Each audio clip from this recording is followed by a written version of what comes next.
Dans cette vidéo nous allons voir le corrigé des tâches suivantes.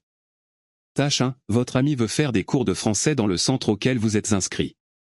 Écrivez-lui un email pour donner des informations, programme, horaires, tarifs, etc. Tâche 2. Vous êtes parti en vacances avec une agence de tourisme. Vous écrivez un message sur son site internet, dans la rubrique commentaires, pour raconter votre séjour et ce que vous en avez pensé. Tâche 3. Sur un site internet dédié aux relations amicales au travail, vous avez lu les deux opinions suivantes au sujet des relations amicales au travail, pour ou contre. Vous écrivez un court article que vous voulez faire paraître dans le journal, Le Parisien. Bonjour.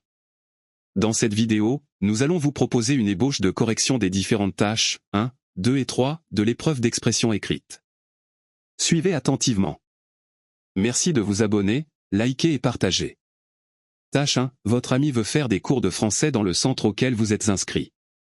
Écrivez-lui un email pour donner des informations, programme, horaires, tarifs, etc. Correction. Bonjour Vanessa. Je suis ravi d'apprendre que tu aimerais prendre des cours de français dans le centre où je suis inscrit. Voici les informations dont tu as besoin. Les cours sont axés sur la grammaire, la conjugaison, le vocabulaire et la pratique de la communication orale et écrite. Les cours ont lieu 2 fois par semaine, les mardis et jeudis de 18h à 20h. Le coût des cours est de 100 F par mois pour 8 heures de cours. Il y a également une inscription annuelle de 50 F. Si tu es intéressé, tu peux me le faire savoir et je pourrai te mettre en contact avec les responsables du centre pour t'aider à t'inscrire. À bientôt. Tatiana. Nombre de mots. 118. Tâche 2. Vous êtes parti en vacances avec une agence de tourisme. Vous écrivez un message sur son site internet, dans la rubrique commentaires, pour raconter votre séjour et ce que vous en avez pensé. Correction. Mon séjour inoubliable. Bonjour. Je tenais à vous remercier pour le séjour incroyable que j'ai passé grâce à vous. Tout a été parfait, depuis l'accueil à l'aéroport jusqu'au retour à la maison.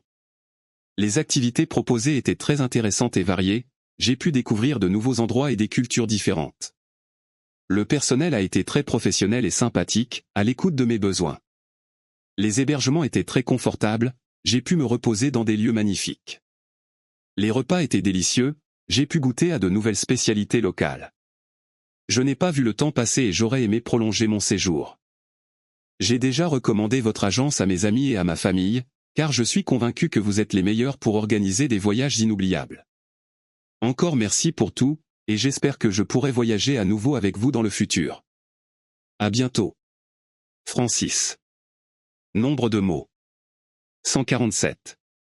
Tâche 3. Sur un site internet dédié aux relations amicales au travail, vous avez lu les deux opinions suivantes au sujet des relations amicales au travail, pour ou contre. Vous écrivez un court article que vous voulez faire paraître dans le journal, Le Parisien. Document 1. Dans une entreprise où la productivité augmente, on voit que les responsables sont plus proches de leurs employés. Grâce à l'organisation d'activités pendant le week-end, animation, sport collectif, sorties à thème, on voit un renforcement des liens entre employeurs et employés et un attachement de ces derniers à leur société, la communication devient plus facile et c'est positif pour l'ambiance générale. Document 2. Il n'est pas nécessaire d'être ami avec ses collègues, pour moi, c'est essentiel de séparer la vie professionnelle et la vie privée. Se rencontrer entre collègues en dehors du bureau pour parler boulot est fastidieux. On peut avoir d'excellentes relations entre collègues et avec son patron tout en restant dans le domaine professionnel. Il est bon de mettre des limites pour éviter tout malentendu. Correction. Milieu professionnel et relations amicales. De nos jours, la question sur les relations amicales en milieu professionnel divise l'opinion publique. Le document 1 met l'accent sur l'importance d'une proximité accrue entre employeurs et employés, favorisée par l'organisation d'activités en dehors du travail. En revanche, le deuxième document soutient qu'il n'est pas nécessaire de nouer des relations amicales avec ses collègues. À ce sujet, il est indéniable de reconnaître que lier sa vie professionnelle et sa vie privée occasionne des inconvénients. Tout d'abord, l'amitié peut influencer les décisions professionnelles, conduisant à des favoritismes ou à des traitements injustes envers d'autres collègues, ce qui nuit à la dynamique d'équipe et à la motivation.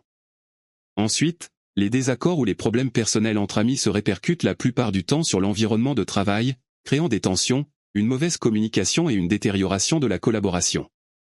Pour conclure, bien que les relations amicales au travail créent des mésententes entre collègues, il n'en demeure pas moins que celles-ci peuvent être un atout dans la mesure où des limites claires sont définies. Nombre de mots. 176. Nous sommes arrivés au terme de cette vidéo, nous vous invitons à vous abonner, à liker, à partager et à laisser des commentaires pour nous encourager. À très bientôt dans les prochaines vidéos. Bon succès!